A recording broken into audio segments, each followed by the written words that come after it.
Doctor Ambedkar Bharat के महागौरव robin Gautam Kashiram चौक गलीरा पर अंबेडकर परिनिर्वाण दिवस पर आयोजित कार्यक्रम में बोलते हुए अध्यक्ष रॉबिन गौतम ने कहा कि बाबा साहेब भारत में दलित, पिछड़े, वंचित समाज के लोगों के मसीहा नहीं बल्कि पूरे जनमानस के लिए एक सूरज की भांति ज्ञान और अधिकारों को दिलाने वाले सूरज थे, जो भारत की भूमि पर जन्मे। भारत देश का हर नागरिक उनका ऋणी है और रहेगा। बहुत कम लोग हैं जो अपना जीवन देश और समाज की भलाई के लिए अर्पित कर दिया करते हैं। इस मौके पर बोलते हुए शिक्षक व सामाजिक कार्यकर्ता अजीत सिंह ने बाबा साहेब के जीवन संघर्ष पर विस्तार से बताया और उन्हें प्रेरणा के स्रोत बताया। इस मौके पर सोम सिंह, रूपचंद, मान सिंह, सतीश बाबू, पाल सिंह, अरविंद ठेकेदार आदि शामिल रहे। कार्यक्रम का संचालन मास्टर अतर सिंह जी ने किया। सहारनपुर से साक्षी सैनी की रिपोर्ट। विद्युत कर्मचारी संयुक्त संघर्ष सहित उत्तर प्रदेश के आह्वान पर घंटाघर परिसर सहारनपुर पर प्रस्तावित बिजली निजीकरण के विरोध में कार्यालय समय के उपरांत शांतिपूर्ण तरीके से विरोध राभा बैठक की गई। बिजली कर्मचारियों ने कहा कि बिजली के क्षेत्र में सबसे बड़े स्टेक होल्डर बिजली के उपभोक्ता और दिल्ली के कर्मचारी हैं। अतः आम उपभोक्ताओं और कर्मचारियों की राय लिए बिना निजीकरण की कोई प्रक्रिया शुरू न की जाए।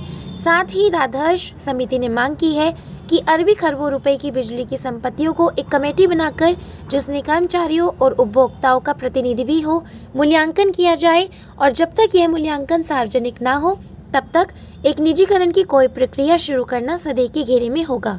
संघर्ष समिति के कार्यालय रागम में उपरांत आज हुई विरोध सह में ईश कार्तिक, अभिषेक, ई शर्मा, राथिन सैनी, लक्ष्य रोहन, सजीव, नीरज सैनी, कुलबीर राजकुमार धवन आदि उपस्थित रहे। सहारनपुर से साक्षी सैनी की रिपोर्ट। आपका नाम? मेरा नाम कार्तिक गुप्ता है और मैं संयुक्त संघर्ष समिति का संयोजक निर्वाचित हुआ हूँ। और इस बार जो निजीकरण की सरकार जो अपनी चाल चल रही है, इस सब के विरोध में हम लोग इकट्ठा हुए हैं। और जैसे कि केंद्रीय नेतृत्व से हम लोगों को निर्देश मिले हैं कि हम सभी लोग ऑफिस टाइमिंग के बाद अपनी एकता का यहाँ परिचय देंगे और शांतिपूर्ण तरीके से विरोध करेंगे। यही इसी निर्देश के क्रम में हम लोग यहाँ इकट्ठा हुए हैं। और जैसे जैसे हमको केंद्रीय नेतृत्व से निर्देश मिलेंगे, आगे भी ऐसे ही हम लोग चलेंगे। और जो ये हमारे प्रबंधन गलत आंकड़े दिखाकर पुश कर रहे हैं कि हम प्राइवेटाइज करेंगे, इसके हम लोग अगेंस्ट हैं और पुरजोर तरीके से इसका विरोध किया जाएगा। इनकलाब जिंदाबाद, जिंदाबाद, जिंदाबाद। नमस्कार। योगी सरकार आसान कर रही आवागमन की सुविधाएं। महापौर ने किया अनमोल नगर में सड़क निर्माण कार्य का शुभारंभ। सहारनपुर महापौर डॉक्टर अजय कुमार ने आज वार्ड 39 के अनमोल नगर में 15 लाख रुपए की लागत से निर्मित सड़क निर्माण कार्य का शुभारंभ किया। उन्होंने कहा कि वार्डों में बनाई जा रही सड़कों से शहर के विकास को एक नया आयाम मिलेगा।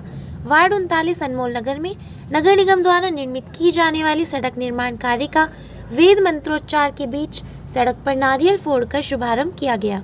सड़क निर्माण पर करीब 15 लाख रुपए व्यय होगा।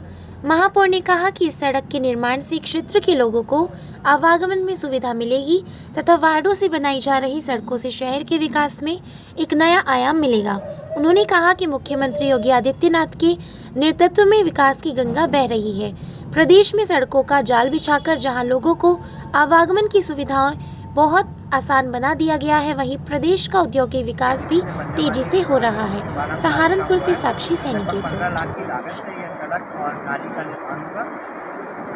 लगातार बढ़ रहे शहरी विकास में जो भी नए क्षेत्र नगर निगम में जुड़ते हैं, उनका शहरी विकास होना पूरे देश की आर्थिक व्यवस्था की पूरी होती है। इसी क्रम में लगातार नगर निगम सहारनपुर परम यशस्वी मुख्यमंत्री योगी आदित्यनाथ जी के मार्गदर्शन में विकास के नए आयाम स्थापित कर रहा है। पूरी नगर निगम की यह इच्छा है कि सभी क्षेत्र उसमें नाली की व्यवस्था हो, सड़क की व्यवस्था हो, पानी का निर्बाध सप्लाई मिले, आपूर्ति हो। इस दिशा में हम लगातार कार्य कर रहे हैं। कितनी लागत की सड़क है ये? लगभग 15.5 लाख।